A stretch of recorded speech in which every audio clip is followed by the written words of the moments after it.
Let me start with something that might surprise you. Hitting $1 million in net worth does not feel the way most people think it will. There is no parade. There is no sudden wave of permanent peace. There is no moment where the world pauses and says, "You did it. You are safe now." For many people over 60 who have quietly built wealth over decades, through pensions, 401ks, IRAs, paid off homes, that 7-figure milestone comes and goes in a single glance at a statement. And the next morning, the coffee still needs to be made. The dog still needs to go out. The Medicare premium still comes out of the Social Security check. And that gap between expectation and reality can mess with your head more than anyone talks about. Today, I want to talk about the part of wealth building that never makes the highlight reel. The psychology, the identity shift, the research, the relationships, the anxiety that can creep in, and the surprisingly boring behaviors that actually build and protect wealth in retirement. My name is Robert. On this channel, we talk honestly about money after 50, how to build it, how to protect it, and how to stay mentally healthy while doing it. I'm not a therapist, not a CPA, not your financial advisor. This is educational content grounded in research from sources like the Federal Reserve Survey of Consumer Finances, behavioral finance studies, and real-world retirement planning data. Always verify your own situation with qualified professionals. Before we go further, I want to ask you something. How old are you? And what is your biggest financial concern right now?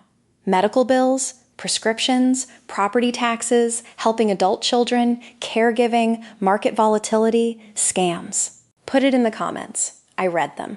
And they shape what we talk about next. Now let's get into what nobody tells you about becoming wealthy. The first truth is this: the moment itself is underwhelming.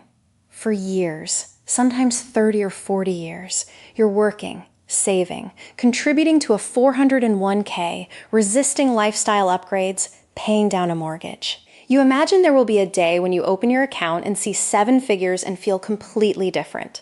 But research tells us something important. In the Charles Schwab Modern Wealth Survey, Americans said they would need an average of over $2 million to feel wealthy. That number shifts constantly, depending on what people already have. The Federal Reserve Survey of Consumer Finances shows that even many high net worth households still report feeling financially insecure. The goalpost moves. You reach $1 million, and suddenly the safe number becomes $2 million. Then $3 million. Then I'd really feel secure at $5 million. If you're waiting for a number to deliver permanent emotional security, you might be waiting forever. I've spoken with retirees who have more than they ever imagined and still wake up worried about long-term care, market crashes, or outliving their savings. Which brings me to something deeply important. Financial peace rarely arrives in a single moment. It is built slowly by reducing uncertainty. And uncertainty in retirement often comes from very specific things: healthcare costs, Medicare rules, taxes, income planning. Let me tell you about Elaine. Elaine is 71. She and her husband saved diligently. Their portfolio crossed 7 figures years ago, but she still felt anxious every time the market dipped. When we reviewed her situation, the anxiety wasn't really about the portfolio size. It was about unknowns: how much Medicare would cost long-term, whether IRA surcharges might increase, what would happen if one of them needed assisted living. Once she understood her Medicare options, her Medigap coverage, and how to manage income to avoid unnecessary IRA surcharges, something shifted. Her net worth didn't change. Her clarity did. That's the internal work nobody posts on social media. Now let's talk about the second truth. The path to wealth is boring, painfully boring. The internet loves to show you 4 a.m. workouts, crypto wins, massive real estate flips, aggressive trading. But the data tells a very different story.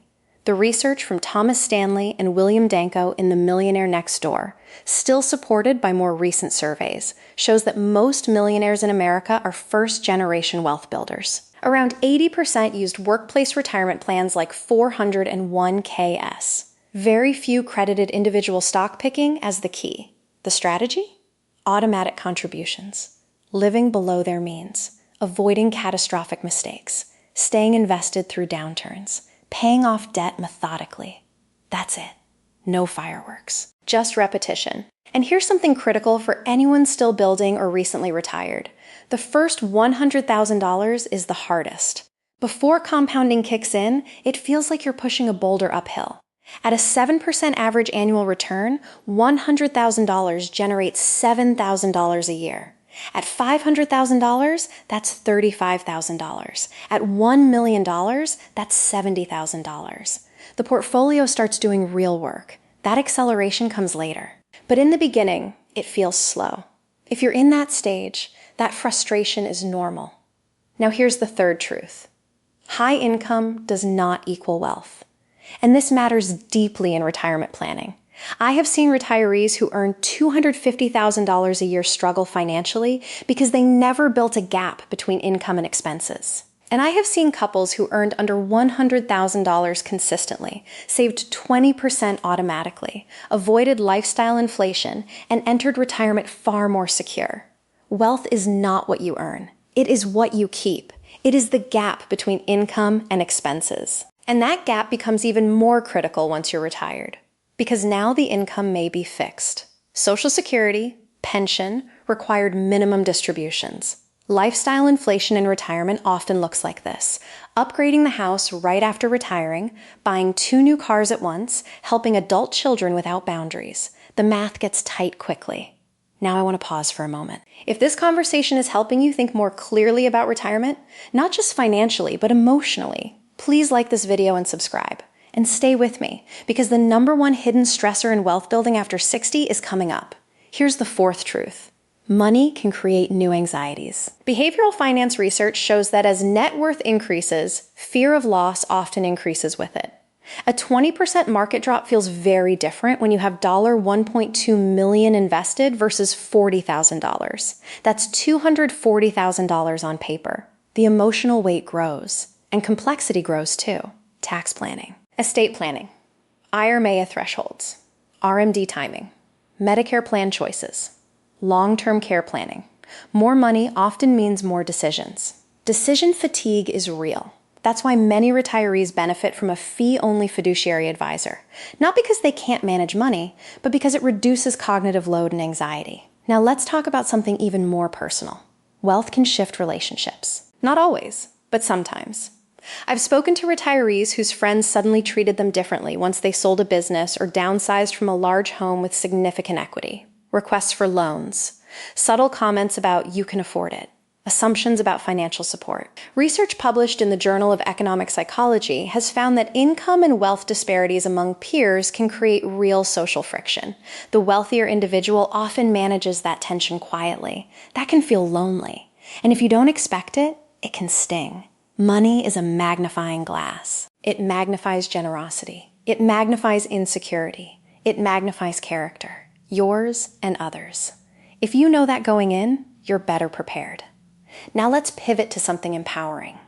A lot of wealth building is simply about not blowing yourself up financially. Divorce can significantly cut net worth for both parties. Panic selling during downturns destroys compounding. Excessive debt compounds against you. Repeatedly rescuing adult children without boundaries can derail retirement security. Avoidance of catastrophic mistakes is one of the most underrated wealth strategies. Now here's where this becomes practical for seniors watching today. Financial calm in retirement often comes from stacking programs correctly. Let's talk synergy. If your income is modest, qualifying for a Medicare savings program could eliminate your Part B premium, over $2,400 per year. Approval may automatically enroll you in extra help, reducing prescription costs significantly. Lower taxable income, through proper deduction stacking or qualified charitable distributions, can reduce IRMAA exposure. Lower IRMAA reduces Medicare premiums. Lower premiums reduce stress. That's not just math. That's emotional relief. Let me tell you about Carlos. Carlos retired at 64. He delayed Social Security, but his IRA withdrawals pushed his income high enough to trigger IRMAA. No one had explained the 2-year look-back rule clearly. He worked with a counselor to file SSA 4-4 after retirement reduced his income permanently. His premiums were recalculated. Thousands saved. But more importantly, he stopped waking up anxious about every Medicare letter. That's what clarity does. Now here's the #1 secret most people don't talk about. The feeling of safety rarely comes from hitting a net worth number. It comes from knowing how your system works, knowing your Medicare enrollment window, knowing your RMD schedule, knowing your estate documents are updated. Knowing your income plan supports your lifestyle. Knowledge reduces uncertainty. Uncertainty drives anxiety, which brings me to practical steps. Detach the feeling from the number. Automate what you can. Track your savings rate or withdrawal rate, not just your portfolio balance. Be intentional about who knows your finances. Build a professional team before you feel overwhelmed. Focus on that first $100,000 if you're still building. And if you're already retired, focus on protecting what you built through smart coordination of benefits and taxes. Now I want to ask you something deeper. What has surprised you most about money in your life? Has it been more emotional than you expected? More boring? More complicated? Put it in the comments. Because here's what I want you to hear clearly. Building wealth is worth it. It creates options. It creates independence. It allows generosity. But the Instagram version, the triumphant moment where everything feels solved, is mostly fiction. Real wealth building is quiet, sometimes lonely, sometimes emotionally underwhelming, sometimes anxiety producing, and still worth it. You are not behind. You are not foolish for feeling uncertain, even with money in the bank. You are navigating a complex financial system while aging in a rapidly changing world. And the fact that you are here, learning, thinking, questioning, that is strength. Wealth is not just a number. It is resilience. It is clarity. It is peace built intentionally. And you still have options. I'll see you in the next video.